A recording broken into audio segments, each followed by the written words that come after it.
One of Yeah. your investments, Seas, recently got acquired by, I think, a Yes. Yeah. UK-based company for about Yeah. UK $46 publicly listed million dollars. company. Yeah. Yeah, Yeah. congratulations.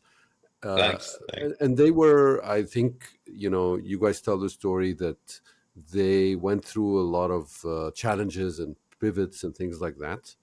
And Yeah. I was until they got meaningful ARR, so to speak, Yeah. going, and this acquisition happened. So, but at the same time, in $46 million, just for like the founders out there listening, is it what kind of is it a meaningful outcome for a venture fund, or is it for the founders themselves, etc.? That's a great question. How does that work?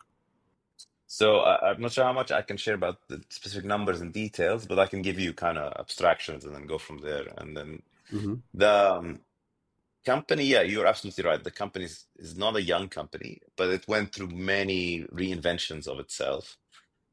And the founder would tell you, I think, better than me, amazing founder. I mean, talk about perseverance. I mean, I don't think no way I would have been able to survive that. But he had like lots of like ups and downs, shall we say. But I think he landed on product market fit about 2.5 years ago. So suddenly, when it all came together and like this is it, the scale was crazy. The scale was crazy. I mean, it grew extremely quickly within like an 18-month period.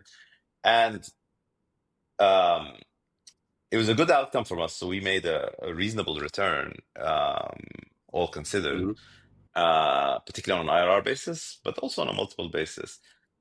Would I have liked personally, and Tarek, founder, knows this, if we had not sold and stayed like another 3 4 years, 3 years, I would have loved that because I could clearly see the direction of Mm. travel. Like it was crazy. Like we could have had like a much, much bigger outcome.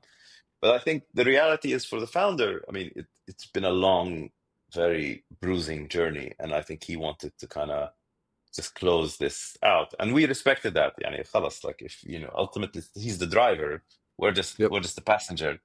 Driver's tired. You don't want him to drive. Like if you're driving a car, you don't want to pass a tired driver because you don't know where it's going to go, right? Exactly. Uh, yeah, you don't want, even if you're making good time, you don't want something to go wrong. So, but yeah, I mean, it was a good outcome for us. It was a reasonable outcome for the founder. Life-changing for sure for him. But is it, obviously you can tell from the total amount, it's not like the Venture. you yeah, it's not venture. It's not like a multi-hundred-million-dollar outcome, right? Like which is Yep. Yep. life-changing in a different way.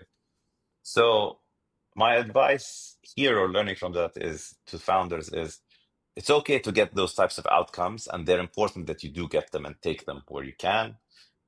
If you feel you've reached the end of your road, if you feel that's it for me as an independent entity, I want to be part of a larger thing where I have some downside protection and Yep. part of a bigger organization security in that, then it's fine to do that.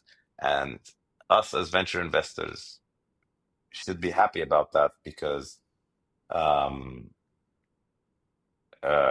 we'll fund on the next one. We want to be close to these founders because how many Yep. successful founders are there? So Exactly.